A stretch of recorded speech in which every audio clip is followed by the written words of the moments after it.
Hi there, you're listening to Gift Biz Unwrapped, episode 136.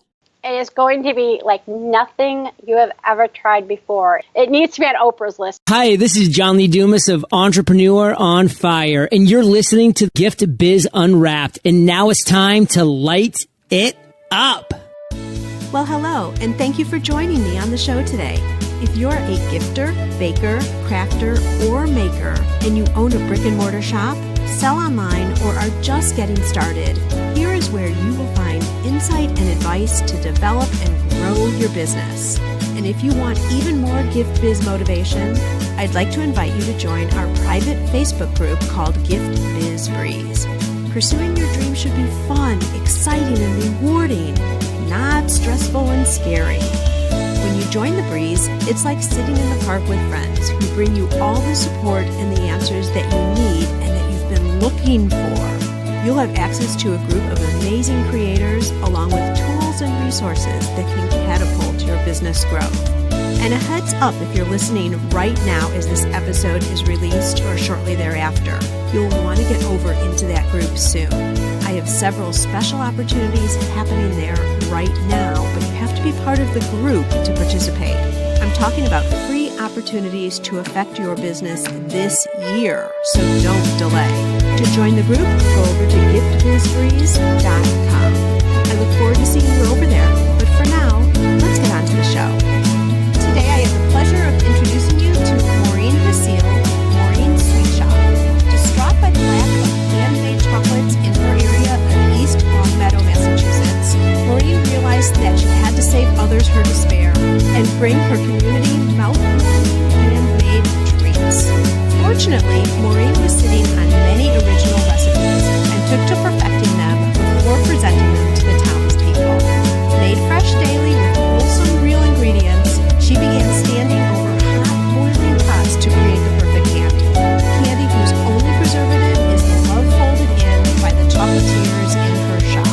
Maureen believes that chocolate is a blank canvas from which not only traditional pieces of fine chocolate can be created, but fun, whimsical, and ultimately incredible tasting confections can be crafted to create smiles. Oh my gosh, this is going to be such a sweet interview, Maureen. I just know it. Welcome to the show. Thank you, Sue, for having me. We're really excited to be here today.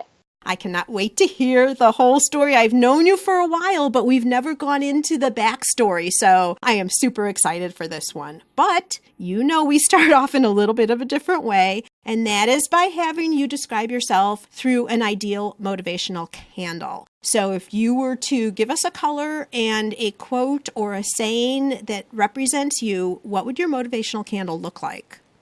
My motivational candle would be pink because pink is color to me of happiness, purity, cotton candy, all the fun things in life.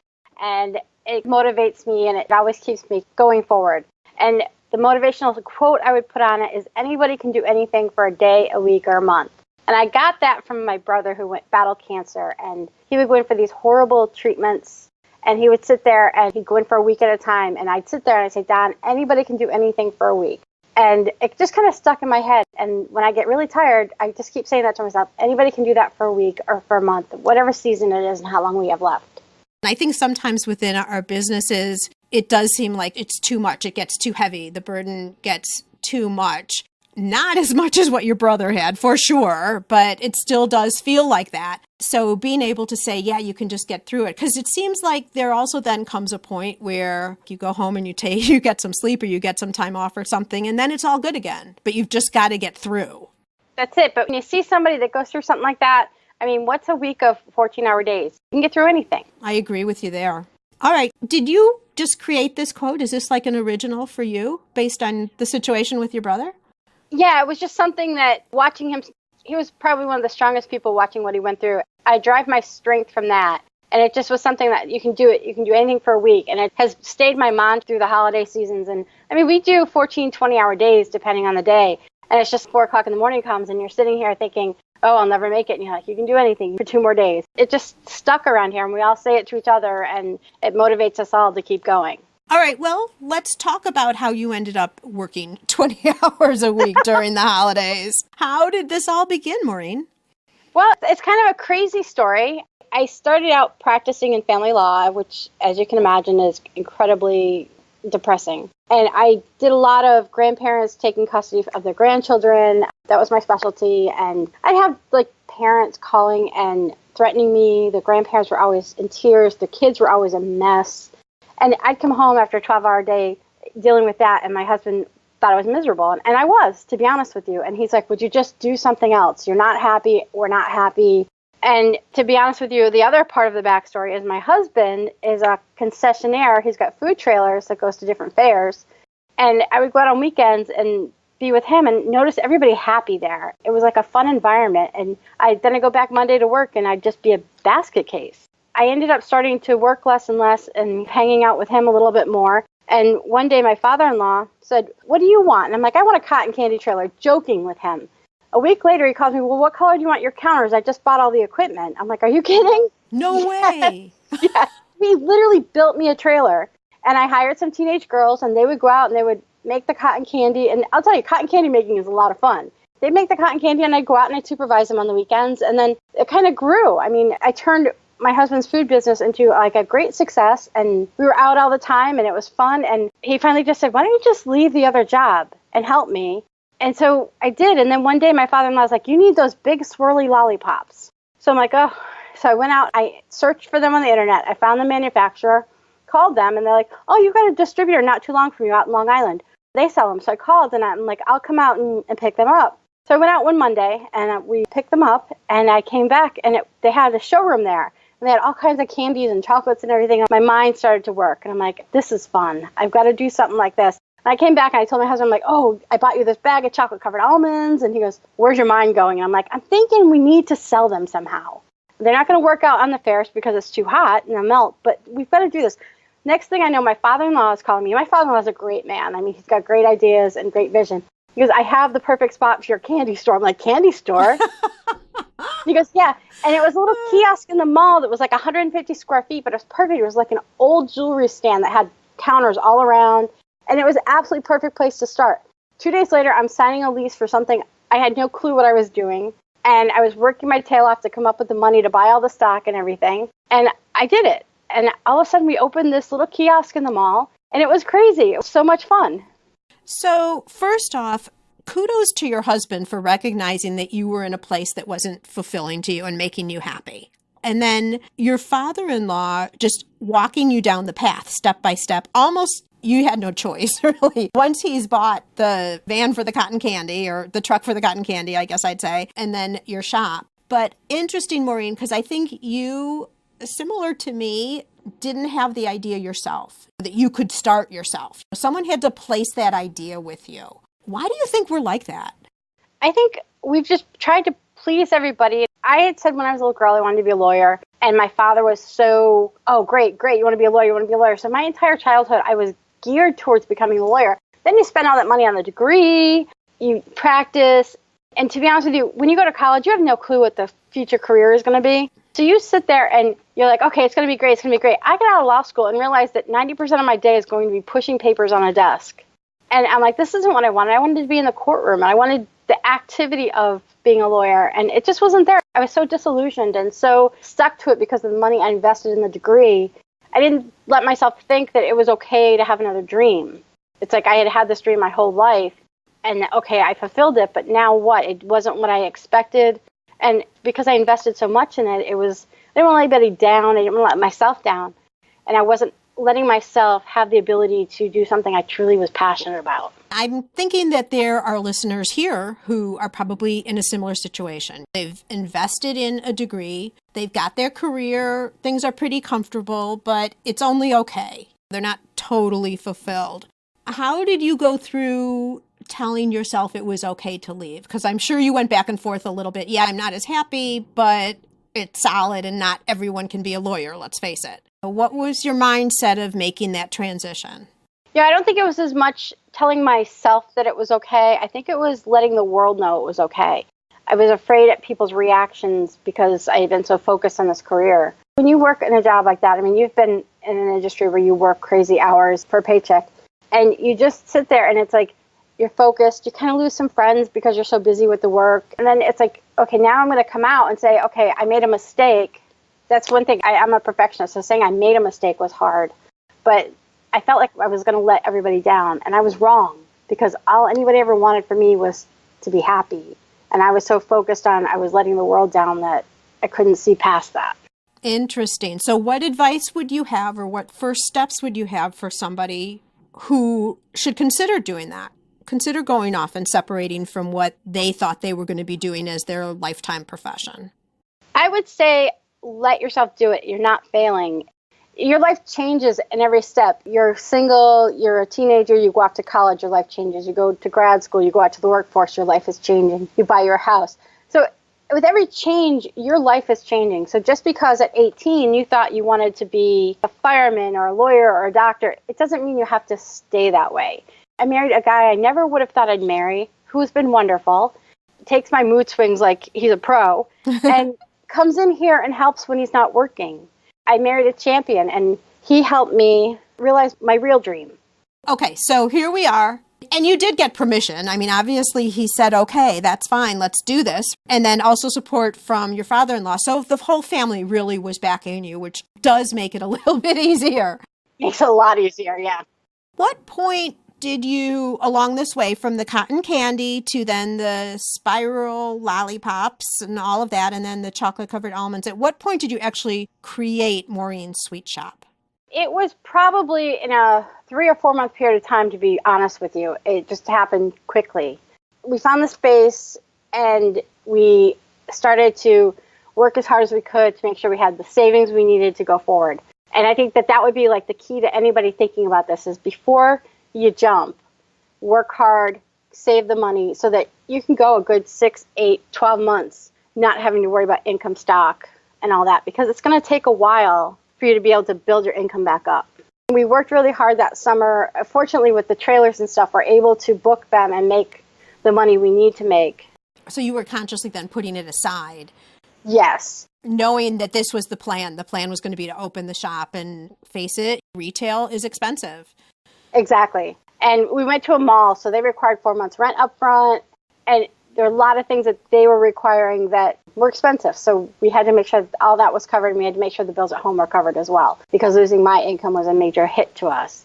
We just had to make sure that we had that ready and in the background. And then we moved forward full steam ahead in a very short period of time. And it was kind of crazy at first. And without the family support and their help actually doing everything, we wouldn't have been able to do it, but they were right there helping me construct the space, helping me stock everything, helping me decorate, put the signs up and everything. So, I mean, you need the support of not only your husband, your kids, but whatever family that will come in and help, because whatever help they'll give you will help you succeed in the future.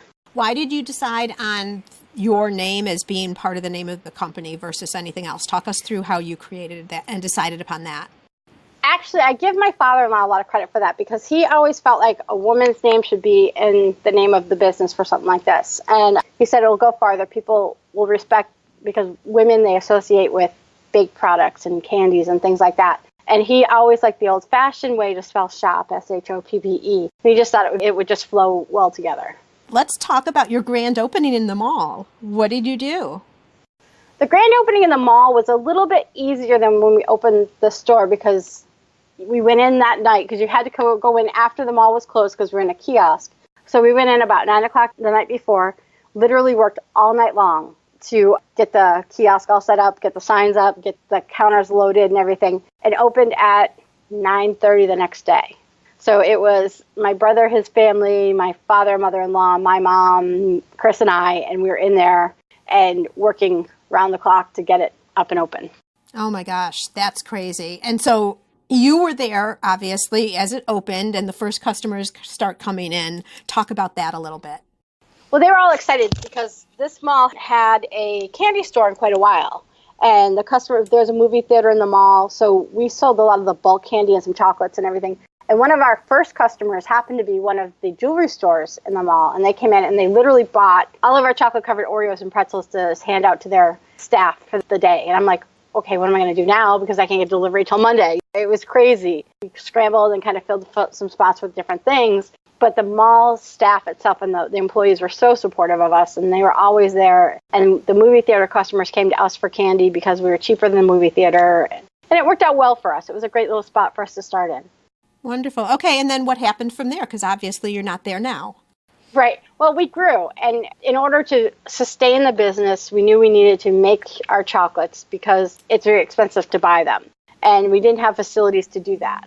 So we were looking for a spot where we could make our products. And we found a spot that used to be a candy store and they had a kitchen already in there. So it wasn't going to cost us a lot to build out. And we rented the space and I regret it. I'm going to start by saying that and I'll tell you why.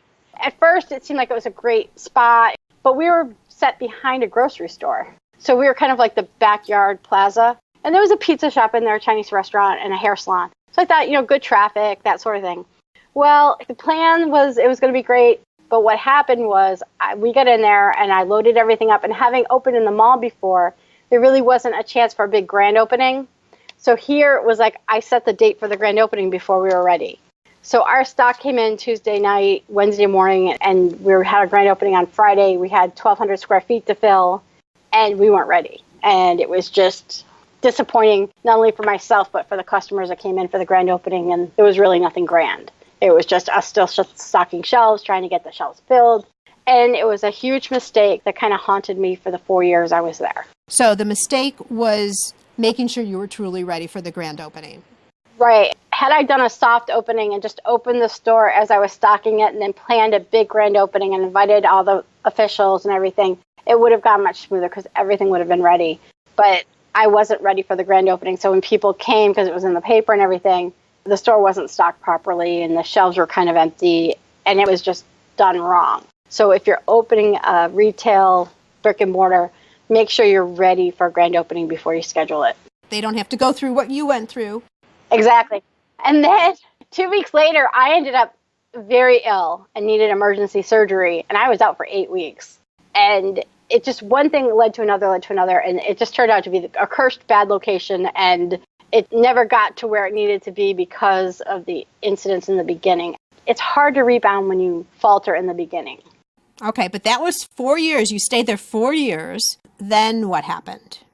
Well, during the 4 years, we were able to build up some corporate customers while we were there. We did some TV advertising. But then what happened was the store that had opened next to me wanted to expand. And there was nothing for him to expand on the other side. The pizza store had been there for 20 years. And my landlord's like, you take the smaller space across the street and we're going to let him have your space. I'm like, well, that doesn't work for me because it's going to cut down from 1,200 to like 600 square feet. That's not working. Well, he needs that space. And he thought he was going to call my bluff. And we ended up having a battle royale. And I found a new spot. And then the spot is right in the smack dab center of our town, across from town hall.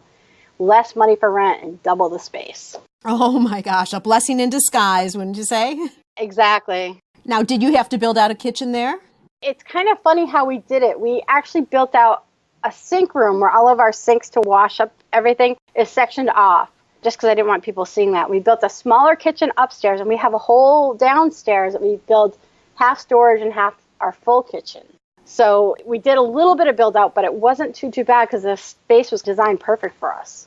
Okay, so let's talk about moving into that space. So you have this learning about a grand opening. What did you do differently the second time? The second time around, what we had done is the minute I knew I was moving, I went to the town hall, filed for all the permits, followed through on them because the town hall will let them sit there. So I had to go down and I would call every day, where are we sitting, so that I knew exactly when the inspections would be and when our licenses would be issued. So that was all set and ready to go before we even got close to opening. We finished all the plumbing, we got the health inspection done, and then we would open the doors every day for probably about a week and a half.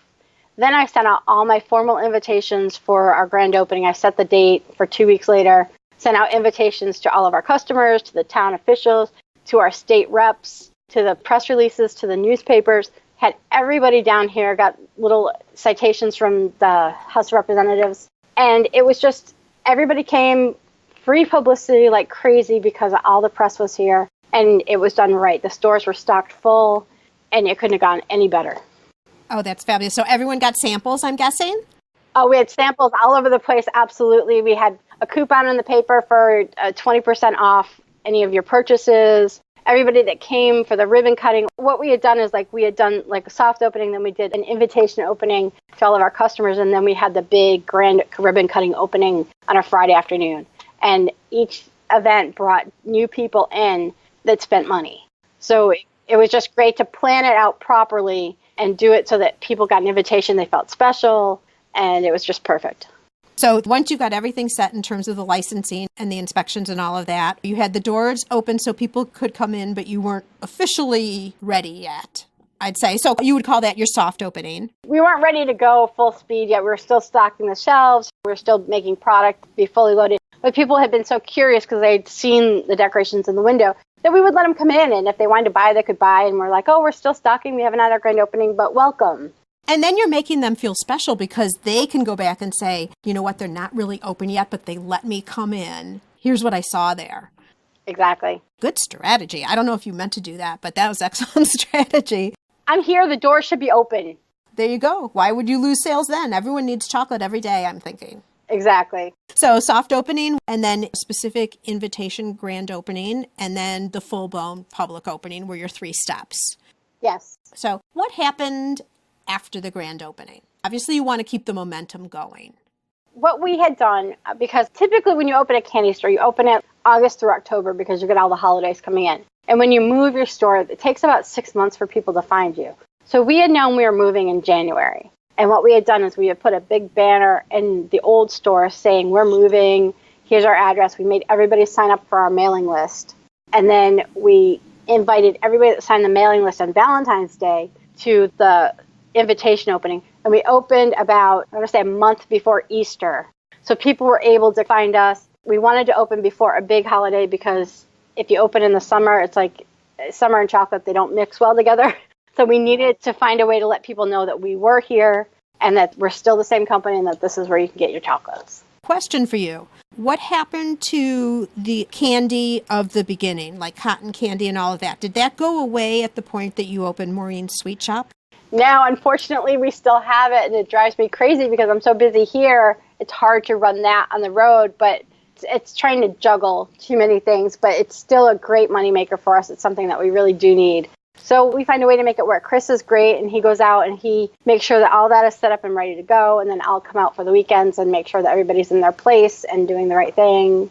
And that's even grown, too, and we're doing so many different things that we never thought we'd do there.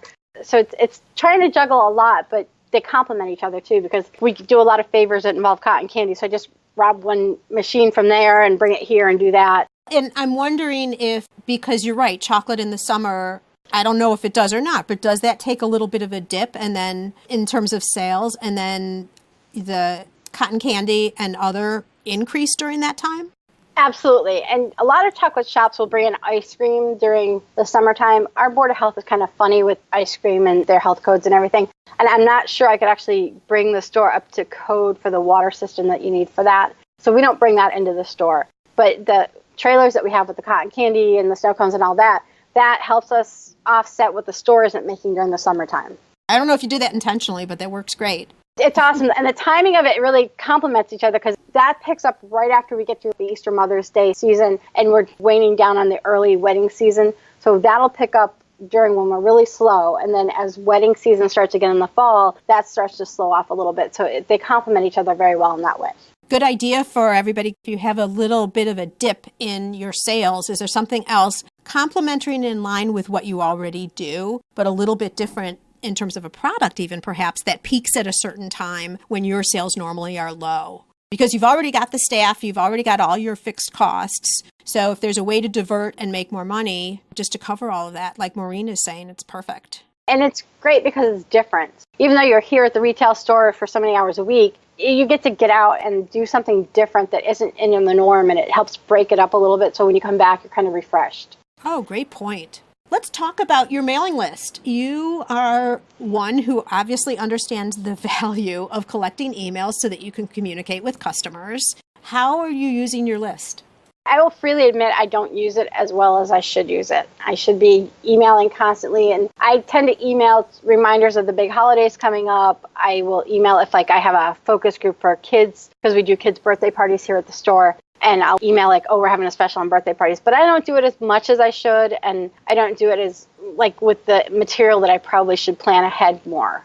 And I freely admit that that's one of the whole technology and social media part is something I'm working on and growing, because it does help with the store. but I'm not quite where I should be yet because I focus on other things. And I haven't in the past viewed it as something that really worked until I really started to work it, and then I realized it does work. So. Very good. And are you still, though, even if you're not putting as much emphasis on it right now, are you still working on continually collecting emails? Absolutely. Okay, good. So even if that's the first start, because you can't have a plan and an email list strategy unless you have emails. Exactly. Even just taking that first step when people are coming in, however you can attract emails all along the way, totally makes sense. Absolutely. Yeah, wonderful. Okay, so we've talked about some of your challenging moments already in terms of first not being happy in your law career from the beginning. I will say what I'm hearing from you, challenge continues to equal opportunity for you. So you switched over to the candy trailer, to the mall, to your first shop. Then you had challenges there, multiple challenges we've discussed. Now your next shop. Tell us another one. Where was another challenge in your journey here? Well, I think one of my biggest challenges was not knowing how to grow this business beyond what it's been. I have always, okay, candy shop, you throw candies in a jar, you make the chocolates, put it in the case. But where do you go from there? It's like you get stale after a while, and it's just like there are some people out there that they love painting chocolate molds. To be honest with you, it's the worst thing in the world for me. I don't have the patience for it. So how do I get my pops to look really pretty without having to do that? I've invented my own little techniques that will help me add the charm and the color and the design to a pop so I don't have to paint it. And it's kind of the same thing, but it's just a little bit different. And for me, it's a lot more fun this way. And it's just trying to keep things new and fresh. It's chocolate. I mean, there's only so much you can do with chocolate that's different. And you've got to come up with new things every year because we have big corporate customers and we stock their entire gift shop with their chocolates. And like, oh, what's new this year? And I just sit there thinking, oh my, what do they want from me? It's chocolate. You know what I mean? So I have to look at it as a canvas and what is motivating me. So like every day we try to do something that's different. And a lot of times it fails epically. Other times we come up with this product that is just fantastic. Like we have one that we're about to launch probably in the next couple of months. Actually, we're going to start the launch tomorrow or Wednesday at a tasting that we have. But it's not ready for sale quite yet because we're in the middle of trying to trademark the name. You have my curiosity like so on edge now. I'll have to send them out to you, but it's a magnificent product that combines pastry and chocolate and truffles, and it's just something, I had tasted something once and each flavor hit me while I was trying this dessert. And I'm like, I can make this out of chocolate. And it took, I want to say 3 years for us to actually get it right. And it is just decadent, it is sinful, and it is rich. And it needs to be on Oprah's list because that's my goal and my dream is for it to make Oprah's list. But we're excited about it. So this is going to turn into your signature product, really? Yes. And again, here you go, what I'm saying, challenges equal opportunity, because had you liked, what do you call it, painting the molds? Is that what you call it? Yep. Okay, so if you had liked that and done that, then you're going to be similar to other people. Like how then is what you're presenting different? What is the reason why people would come? Besides the fact that your chocolate is delicious, because I've tasted it several times. Besides that, if it looks the same, what is the additional advantage of coming only to you? So the first is that technique you were doing because you didn't want to paint the molds, but now also this new product. And I talk a lot about signature products when I'm talking with people in any type of a consumable industry, because you're right. What do you do to make yourself different in the chocolate industry? So I am so excited to know what this is going to be. Now let's talk about this for a second. I'm turning around and I'm looking at my calendar. I believe that this show is going to be going live November 13th. Okay. Is the product going to be available at that point? Do you know yet? I am about 99.9% positive it will be available on November 13th. Okay, so here's what we're doing, Gift Biz listeners. She's not going to say anything right now, so we're keeping you all in suspense. But I am going to, now this is if you're listening to the show live, on the day it goes live, November 13th, 2017. But let's put a link to the product on the show notes page when we can. So if you're listening to this right now, you can jump over the show notes page, see if the link is there. If for some reason something has been delayed, I'll put the link up when that product's available. How does that sound, Maureen? That sounds awesome. Thank you. Yeah, that'll be fun. So this is a little mystery package that we have to unwrap. What type of a teaser over and above what you already told us, the combinations? Give us a little teaser pitch to make sure everyone goes over and checks it out. It is going to be like nothing you have ever tried before. It is a combination. We have crisscrossed from a bakery into a chocolate shop all in the same dessert. It's got chocolate. It has a flavoring like caramel apple is one of the flavors we're working with right now. For those of you that love s'mores, we've perfected a s'mores category. Think caramel, think amazing, think rich, think something that is just different. I get excited about it because, to be honest with you, when I finally got it right, it was just, I tasted it, I'm like, that's it. Then I went from there to the different flavors, and we're working on, I think, lemon now. Lemon's one of my favorites, Maureen, FYI. All right, you may become one of my samplers once it's ready. Love to. They're just so decadent, and we're working on shelf life right now and how we can maintain the flavor and extend the shelf life so that we can offer them to the gift basket industry with a decent shelf life on them. Because right now we're at about 1.5 to 2 months, but we're trying to get it up to about 4 months. All right, Gift Biz listeners, how exciting is this? You could hear the energy even get higher with our conversation because it's a new product. This is something that you can do with your businesses too. What can you do to create something that you can get really jazzed about? As you can hear Maureen talking, what is it that you can do that re-energizes your business because it's something different and something you can talk about? Because Maureen, I bet you're going to promote that like crazy. Oh, we're going to do a full launch for it. We're going to have an invitation launch here and then a grand launch for the product right here at the store. It's something that I really feel is an area in the industry that has never been touched. I just think it's a breakthrough product and we're really excited about it. I cannot wait to be able to present it to everybody. I've sampled them out to some companies and everything, but we're not quite ready to roll it out yet. And once we're ready to roll it out, it's going to be hard and heavy and we're going to hit everybody. So excited. Show notes page, Gift Biz listeners, look for the link. I'm going to actually make it big too so that everyone can find it really easy. So we'll have to follow up with that, Maureen. Getting back to our conversation here, I'm not going to say it's easy, but it's easier to get people to come into your shop for the first time to try you out.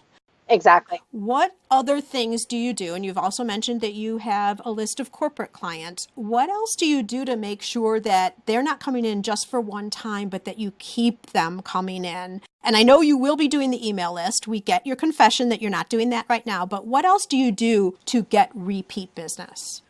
When they walk in the store, we do our best to make them feel like they've been our friends for life. That's the key that separates us from any big business. When they walk in, it's, hi, how are you? The minute I see them, I make eye contact. I ask them how their day is going. We talk about the weather just to kind of break the ice a little bit. Then we talk about some of the products in the store. I ask them if there's anything they're looking for, if they need something to let me know. And then when they come over, I make sure that we kind of have a little conversation about something. Like a lot of times somebody will mention something. Like I had somebody in the store the other day that we were talking, and 2017 has been a tough year for a lot of people, and they had just recently lost somebody. And we were talking back and forth, and I'm like, oh my gosh, I'm so sorry. And a lot of these people have become friends of ours, and when they come in, they have a conversation with us. Sometimes it lasts a little too long, but I want to know what's going on because we celebrate the good times and the bad times with them. When it's a special occasion, we gift wrap everything for them, and we don't charge them for it because it's just a little extra that sets us aside from a Macy's or any big company. So people come in and they feel welcomed and they feel at home and they feel comfortable and they feel special. Right. And even if they leave without buying anything because they're like, oh, we were driving by, we just want to check it out. Or I have an appointment next door and I just have some time to waste. Still engage and we still talk to them. And then when they leave, we make sure we say, oh, thank you for stopping in. We hope to see you soon.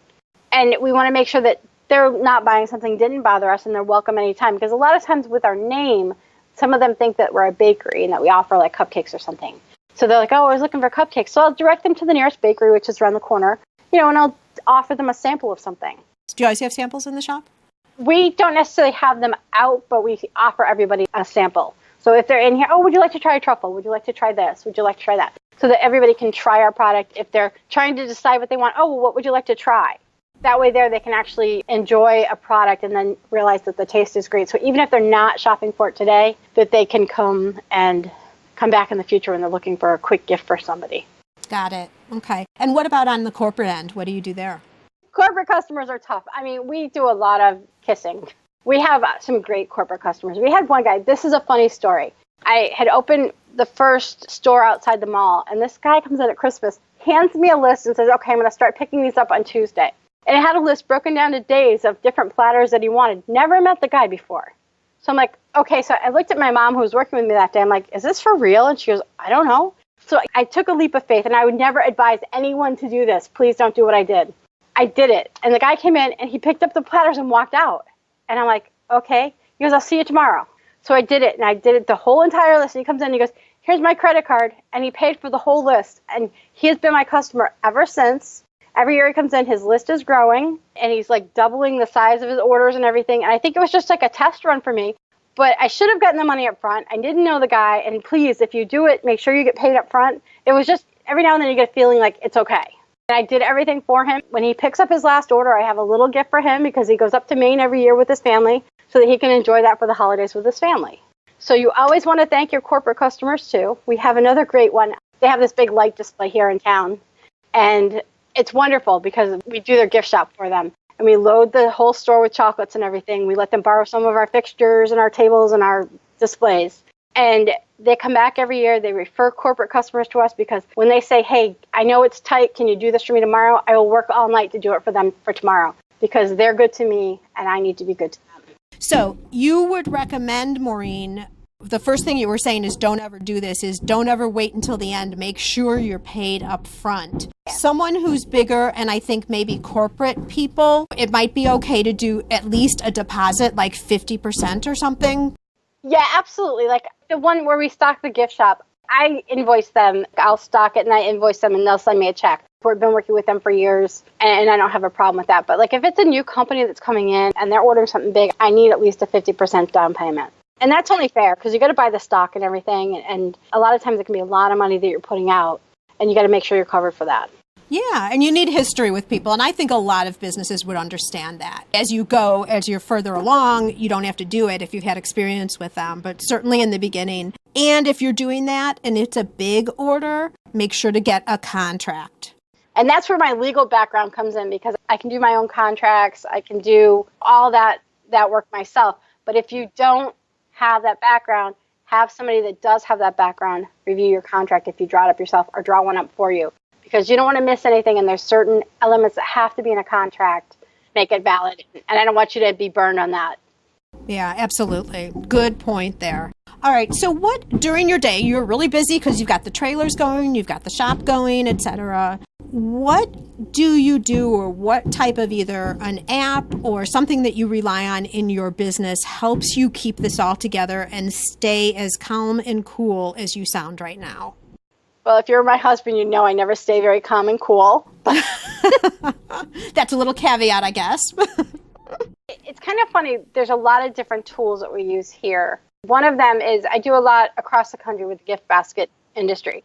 So I use SquareUp to do my invoicing online. They have a great platform, and it's very easy to set up an invoicing system through them. And it goes right to their email, and they can click the link and pay right then and there.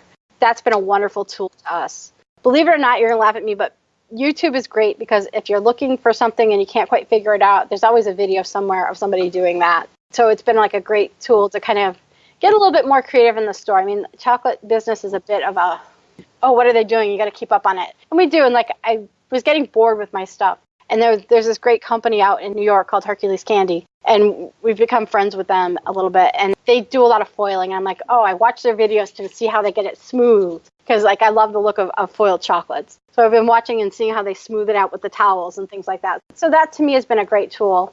Obviously, Pinterest is a great tool because you can think outside the box with that. Like sometimes I do cookies, the little sugar cookies that are decorated. It was like the first time I'd ever done it. And I'm like, okay, I don't know how to do this, but I said I'd do the order.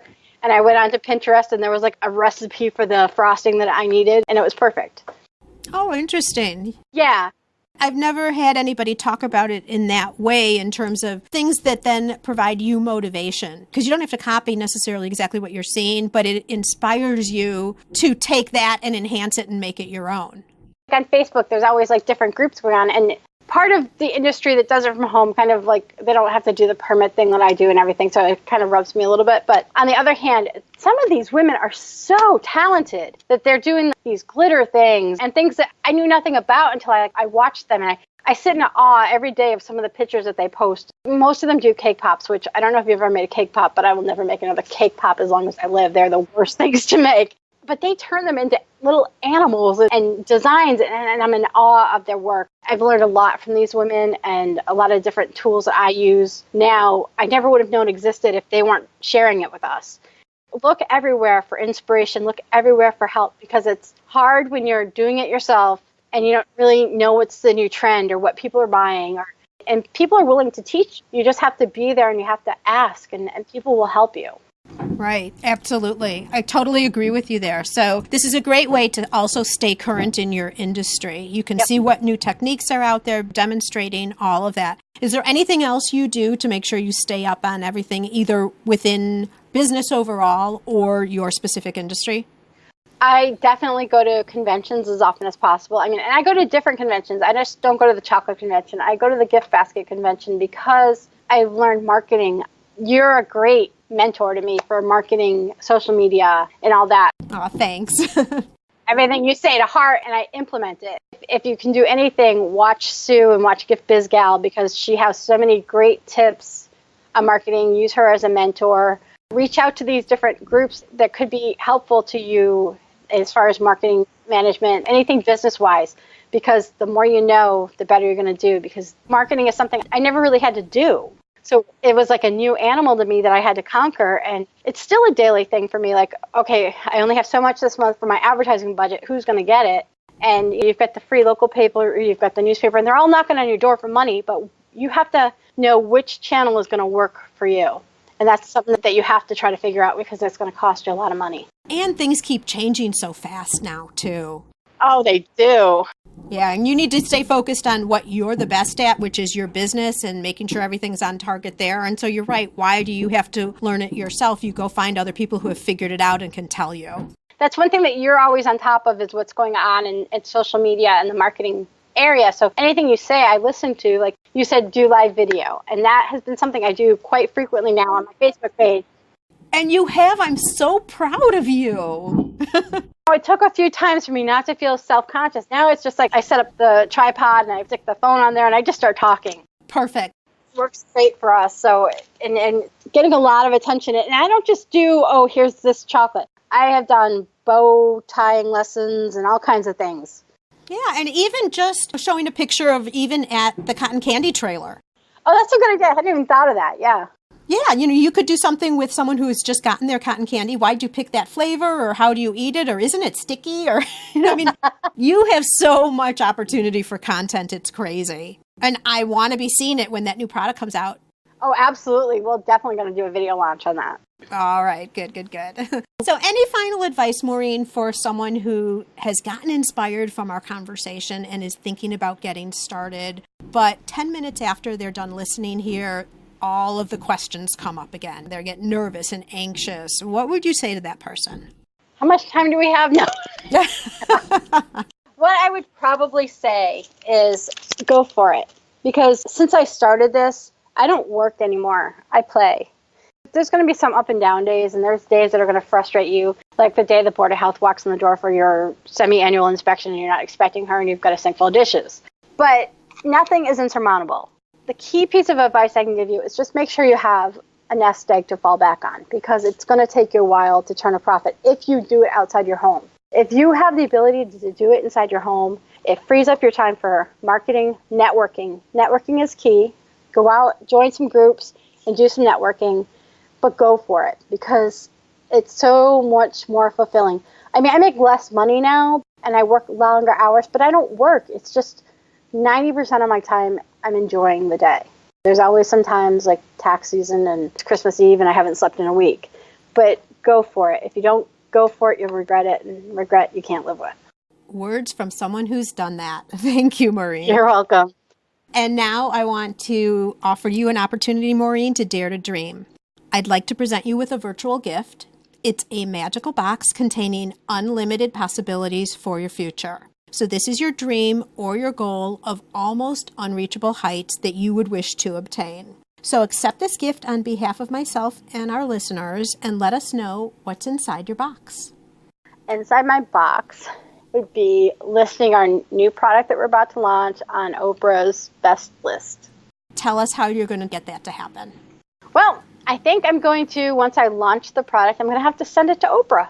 I think so. And we'll make her try it. And do you already know which flavor you're sending her? Oh, all of them, of course. Oh, a sampling of everything. That's it. She's going to try them all, and she's going to pick her favorite. Love it, love it. All right, Gift Biz listeners, you know that there's going to be a show notes page with a big, bold, linked title to her product. And there's also going to be all of the other information about her shop. But if someone is listening right now and cannot wait, what's the best place for someone to look and see what you're all about, Maureen?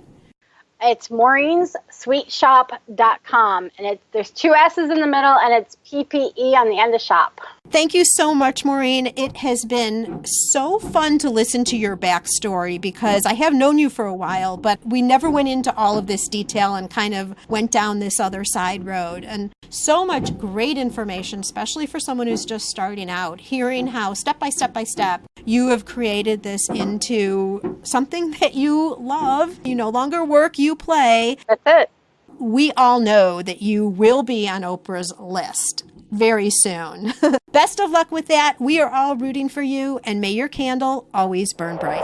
Thank you, Sue. So much fun. Today's show is sponsored by the Ribbon Print Company. Looking for a new income source for your gift business? Customization is more popular now than ever. Brand your products with your logo, or print a Happy Birthday Jessica ribbon to add to a gift right at checkout. It's all done right in your shop or craft studio in seconds. Check out theribbonprintcompany.com for more information. So, Gift Biz listeners, you might have heard some pounding near the end of our interview. In my office building right below me, there's a new spa coming in. And of course, they're doing demolition right when we are recording the broadcast. In any case, they held off for a little while, but they had to start working again. So I just left that in because I did not want to miss any of Maureen's super exciting story. I also want to remind you one more time that if you're not already part of the Gift Biz Breeze Facebook group, make sure you jump on in. It's a great opportunity for you to get additional exposure for your business and to pick up some new holiday sales for this season. To make it super easy for you, just go to giftbizbreeze.com and you can join right there. All right, that's a wrap for this week, and I look forward to seeing you again next week on Gift Biz.